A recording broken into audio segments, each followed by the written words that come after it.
Alright, working on doing some sway bar bushings on this thing. So I've already got the one side down over there. And one little bit of advice I can give you when you do the sway bar bushings is to do one side at a time. If you want to clean the sway bar up, you can make it a two-man job or get some wire ties and tie it up on one side of the beam while you put the new bushings on the other side. But it seems to always be easy if you got somebody to hold the sway bar, so I always do one side. This one's not too rusted, so we don't got a lot of cleanup on the sway bar. We're just going to reassemble the new bushings in there, and I'll show you how I do it. It can be a little bit of a pain. I like to use air hammer and with a chisel bit on it. To get the old ones off, you just make an indentation in the clip and push it off, and that's how I get those off. I'll try to make a video next time I'm taking it off to get the whole thing, but this is the assembly process. So these are the bushings. This is what's available. You buy an aftermarket sway bar. Maybe the hardware's a little bit better, not much though. You think you can get some urethane kits if you desire, and when you get the larger sway bar, the bushings are usually urethane, so the quality is a little better. But this is a stock replacement kit, and this is what it should come with. Should have a bushing, two bushings actually. This is hard to do with one hand, but pull the bushing out of there. There's our big bushing. There's our little one. You should have two brackets. A large one, a small one. Your big bushing, your small bushing, a small retaining clip, and a large clip. Now here's the bushings that we're taking off. They're a little brittle. It was time. So we'll get those old ones out of the way. And let me show you how I do this. Get you set up in a good spot. Hopefully I won't block it all because it's going to be difficult to record here. Let me see if I can get a good camera angle.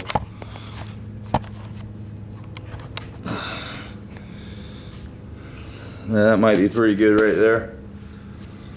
So you'll need a rubber hammer. For this you're going to need a pair of channel locks. For medium-sized channel locks, I guess, so you've got a set, It's the one I like to use. I like to use a little soap in the bushings. We're using some of this because it was $1.89, and with a $2 coupon they pay you to take these out of the store. So I got a bunch of these in the house. They're free. So that's why we're using the Tide. You can use whatever kind of soapy water you want. Spray a little soap in the hole of the bushing. The large bushing goes on first, the small one will be second, and we'll let that soap slide through the bushing there. And we're going to push this bad boy on here, and we're going to hammer it on. Don't get the soap in your eyes, I did that earlier. And it's no bennel. So there we go. There's the first one. Get it in place. Put your bar up there. I'm going to pull it on a little bit further.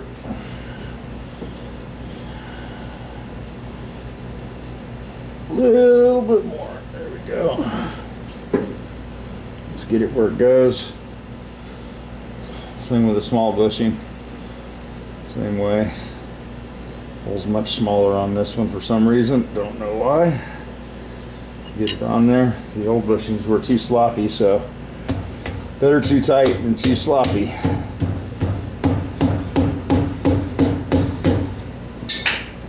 There you go.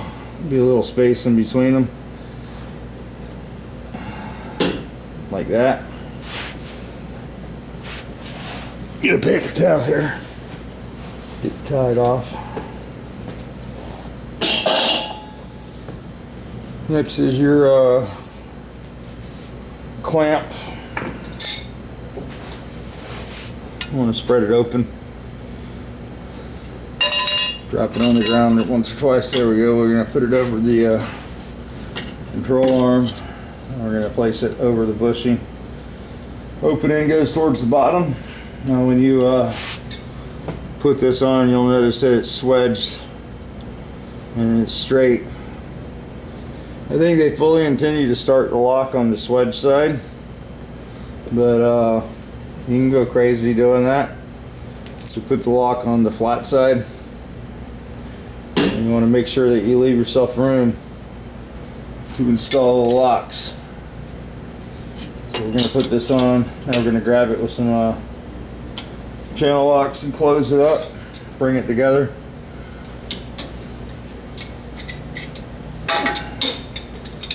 This is where it gets tricky. Or you could use a third hand right here.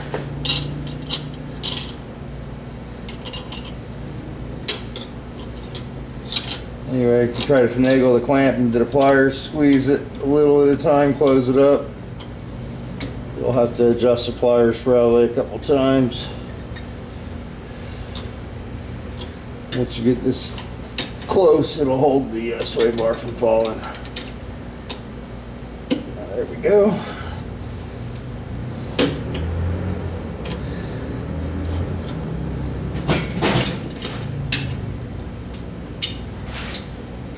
Cats are going crazy. I don't even think it's full moon. They're having fun in my garage tearing it up.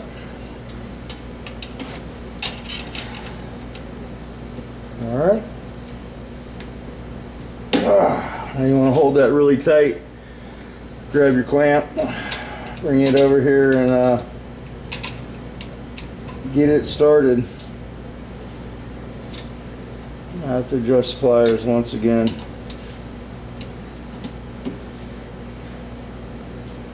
Here we go. This can be not a real fun job. So don't get aggravated with it.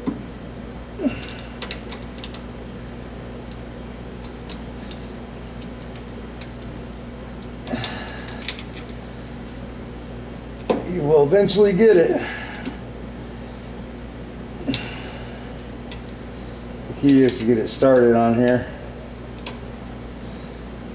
Once you get it started, you can open your pliers back up and grab the end of the bushing.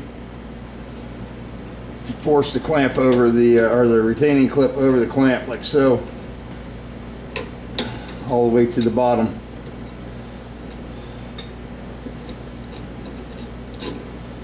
Like I said, the first time you do this, you're going to chase some angels away more than likely.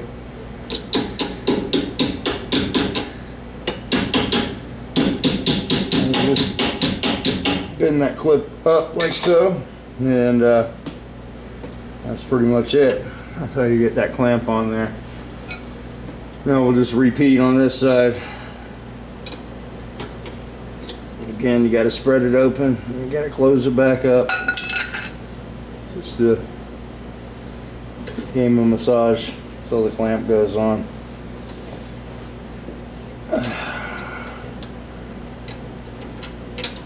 Need to bring this bushing up a little bit. Ow! Make sure your bushing's in the clamp, you know what I mean? You don't want to have the clamp half on the bushing. Just might take a couple tries to do this.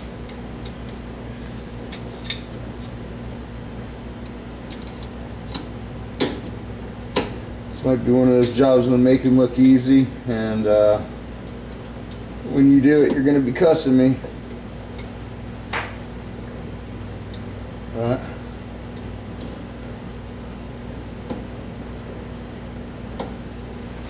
It's just one of those things, if you're working on Volkswagens long enough, you're going to have to do this.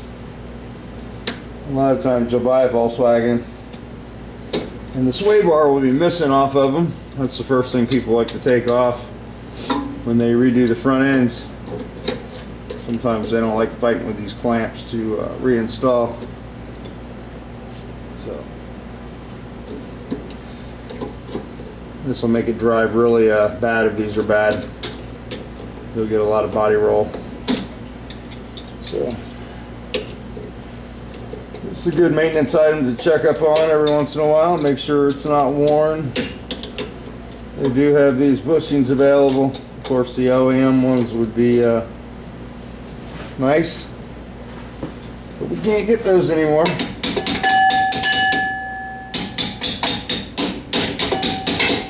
There we go. Throw their clip, knock it down, and got new sway bar bushings in there. That will give us miles of smiles. I like to make sure that's pulled away from that nut. You just heard it making a little noise. You just have to pull the sway bar out, put the hammer right there and pull it out a little bit until it gets away from the nut. When the car sits down, this will move away from the control arm anyway, so it's just in the jacked up position. We've still got our sway bar protruding out of the bushing. That's important. And these aren't factory, so they're not going to fit as nice as a Volkswagen bushing, but they're not too bad. It'll get the job done.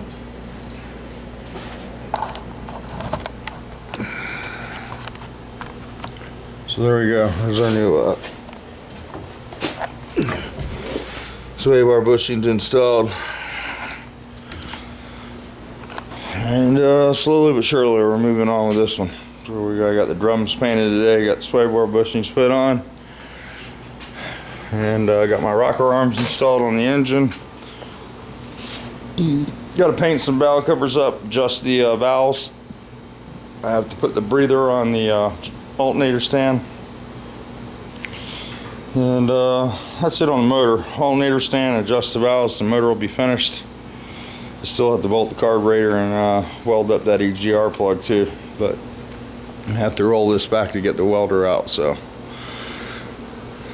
really haven't decided what to do on the tranny. Got to source some parts out, figure out what we're gonna do here on this one, and figure out what's best. So like I said, I do have one freeway flyer that's slightly used, got low miles on it, and that might be the way to go, just so I don't have to pull all this out again in the future. So anyway, we'll get back on this Wednesday. I got the saddle soaking, and we'll get our new mounts bolted on, and we're coming to the end on this one. We basically just got to figure out what's going on with the tranny, do our oil change, and the tranny's the big hurdle now. I did find some reverse parts today over in the tranny bend there, so I have to sandblast those and see what the condition looks like, and stuff like that. And I got the 6-liter running, so I don't know if you can see it out there. It's pretty dark, not much of a moon tonight. Cleaned the throttle body on that, and cleared the code, and seems to be doing okay. So probably break down tomorrow on the way home from the doctor's, so when I'm incoherent. But there we go. I'm gonna leave you with that tranny there. I'll figure out what we're gonna do, get that thing apart, clean it, or go with the 388, and with this decision time. Just basically got to put it all on paper and figure out which option's the best one. So I'm gonna go ahead and wrap the day up. I hope you guys had a good day. Thought I did a little tear on that tranny today. I don't know if I put the right video up. I know I did a video of taking that apart. I'll have to see if I have any more footage of that, and stuff like that. Get back on some projects when this thing leaves, and try to make you guys some different types of videos. I know you guys get tired of watching one car, so I try to mix it up for you. You got to know we're going to do a little bit of work too when we get rid of the thing. We'll definitely move it back out of the hole here, but we're going to be bringing the blue car back in. This is 73. And doing some work on that. My son's telling me that he wants to drive the Bug again. He misses the Bug. He likes the 240, but he'd like to have the bug to drive too. So we're gonna do a little motor swapping. I put this 2110 I was gonna put in the bus, and I'll probably go ahead and just put that in the blue car for Hans. That's a 2110 82 by 90 and a half with a set of competition eliminator heads there. Big valves, really nice stuff. Got some 48 IDAs to go on that, and that should be a really sweet little motor. And then I've been seriously thinking about taking the drag car motor here. This motor's been in the family for a while now. It's been in this race car for almost 25 years. This is a 82 by 94, 2276. I was thinking about pulling this out of here and building a new engine for here. I'm going to build a new intake and header system. So I'm basically redesigning the engine. I was thinking about taking this rotating assembly and retiring it to the street. I have to change the Superflow heads out, but I'm thinking I'm going to put this motor in my bus. Will be a pretty sweet piece. It's got a set of Corella style rods, scat crank, Clay Smith cam, some Berg rockers on there, and minus the heads, it'll be real streetable. The compression is fairly low, so I think that'll be finding its way into the bus here soon. And then we're going to do a new motor for this. So yeah, and I got some floor pans coming up. I'll do those. I'm going to get this thing knocked out and try to get this out of here. On the new year is going to work on cleaning the garage up, getting my life organized in 2015, and trying to move forward and away from some of these projects that aren't mine. This one here is a friend's car. I hate doing stuff for friends because it never works out, but sometimes it does, sometimes it doesn't. Major restorations can become really a problem. Not only do I have this car, I have the 64 Lily that we did the front clip on. That turned into sort of a nightmare. And this is the same owner, so has way more cars than he knows where to put, or room to put them. So the longer it takes, the better. So there's always red tape when you're dealing with people like that. And I'm ready to get rid of the red tape in my life. We'll either finish this one up or take it back in primer. I really don't mind either way. I just want to make this space available, either generate some income with this floor space where this car's sitting, or attach a tow bar to it and put it in somebody else's floor space and use this area constructively. So it's not like I don't have stuff myself. You know, I have this Bronco that's sitting outside. I have my boat that's outside. I have a lot of stuff that's outside. I always try to give my friends or the customers the inside parking, and that might change a little bit in 2015. It might be more about me and less about them, but it's you just have to weed the people out that want to fix stuff and the ones that want to store stuff, and work for the people that want to, you know, get their cars back and enjoy them, not keep them at your house for years. Anyway, I'm not getting excited about that. I'm going to stay positive on this channel. No more negativity. Going to stay away from the drama. We're just going to do repairs. Hopefully you guys will find them interesting. And we'll try that floor mat. And we'll even do some paint stuff from time to time. I'm just not really down with the painting thing. There's plenty of guys on YouTube that are excellent painters and can teach you all the steps you need to know about painting. We sell paint, so it's like a regular job, you know what I mean? And sometimes the job's not very exciting to record. I like doing the mechanical work. My wife sort of runs the paint and body store, supply paint thing. And, you know, I'll do some technical assistance from time to time with some shops if they get in jam, but for the most part, I'm really not interested in painting cars anymore. I just, I don't like the process, and I don't like the cost. Everything's so expensive.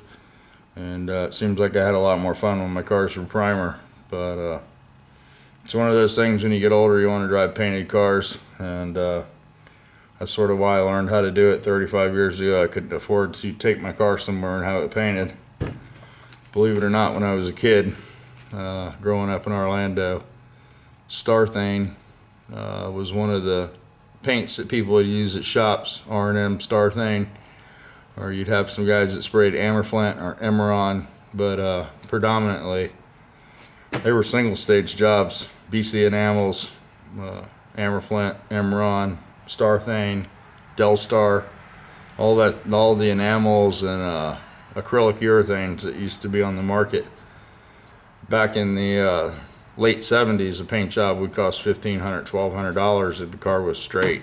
And just never had the money to get the car to look like I wanted it to look. So I decided to take auto body in my high school. They had an auto body class, and I took that for 4 years, and I learned how to paint cars, do body work, weld and stuff, and then ended up going to a trade school for a year after high school, and got certified to do body work, and got all my certification, did all my classes, and then I got out of the body business and went into the mechanical field. I met Scooter at the Volkswagen shop, and did that for 10 years. Learned how to build motors. Actually, for 15 years I worked for him, and learned how to build motors. Weight to keep against raced, class raced, NHRA raced, and learned a lot of stuff at that Volkswagen shop. How to stroke a motor, how to add,